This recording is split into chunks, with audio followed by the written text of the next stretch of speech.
Hello and welcome to the UNIFILLER Compact Assembly and Cleaning tutorial. Now that our air is disconnected, we can start to disassemble the machine. Begin by removing the hopper safety pin. Next we're going to loosen the nut at the base of the hopper. This nut's only ever hand tight, it never needs to be tighter than that.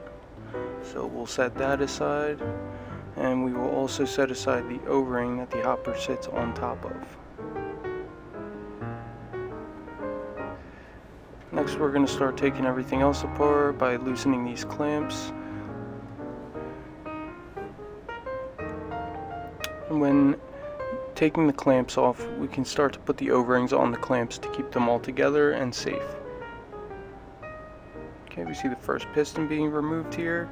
So after removing a piston, obviously you'll need to remove the air lines from connecting to the machine. Make sure you put them together, preventing any dust or moisture from getting into the air lines and damaging the tool. There's a protective cap. Okay, we're going to go ahead and pull the safety pin out of the block.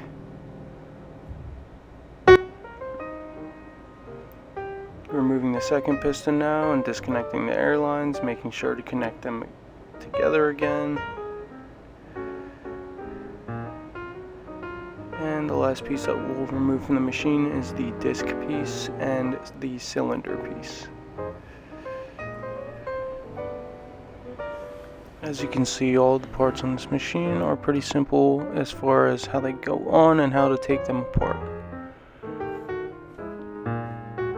So here's the spare parts kit. This holds extra O-rings, the food grade lubricant, and the O-ring removal tool. Start to remove the O-rings with the O-ring removal tool. There's an O-ring on the cylinder. There's two O-rings on this smaller part here that you see from the first smaller piston. And then there are two more larger O-rings on the larger piston that you see here on the red part. And we're going to make sure that we use these clamps to keep all those O-rings together for when we wash them in the sink.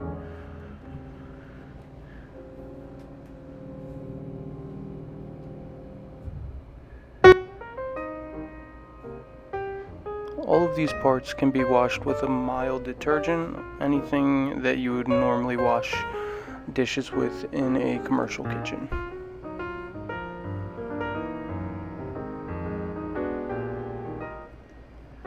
Okay, so now that our parts are all clean, let's start to reassemble the machine.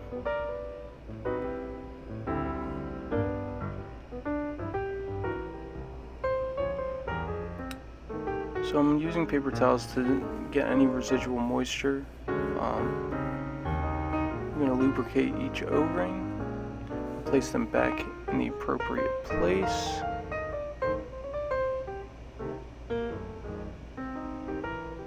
And here's a picture of where all the O-rings go in case you forget.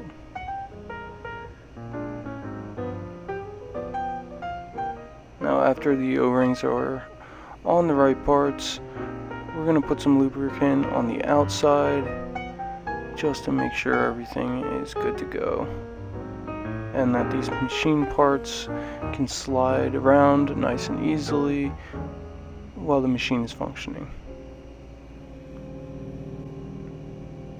The piston connections also do need some grease, and those are the parts that connect with the red pieces.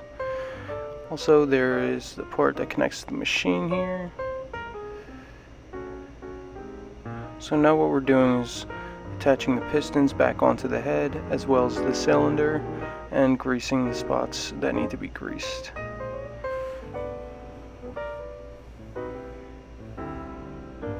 So now I'm putting the disc back onto the machine.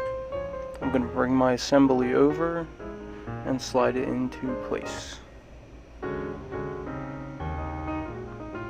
Once my assembly is in position, I can go ahead and lock it into place with the safety pin.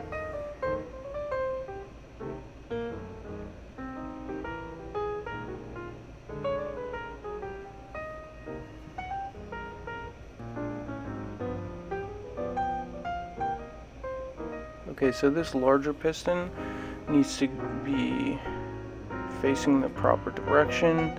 Everything is built in a specific way where it should line up perfectly for the hot jam in the hopper to go down into the cylinder.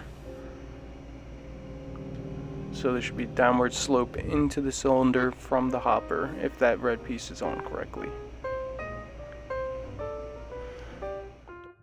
Don't go too crazy trying to tighten everything too much. Hand tight is perfectly fine. The last thing we're going to do is put the hopper back in position, tighten the nut, and then reconnect that hopper safety pin.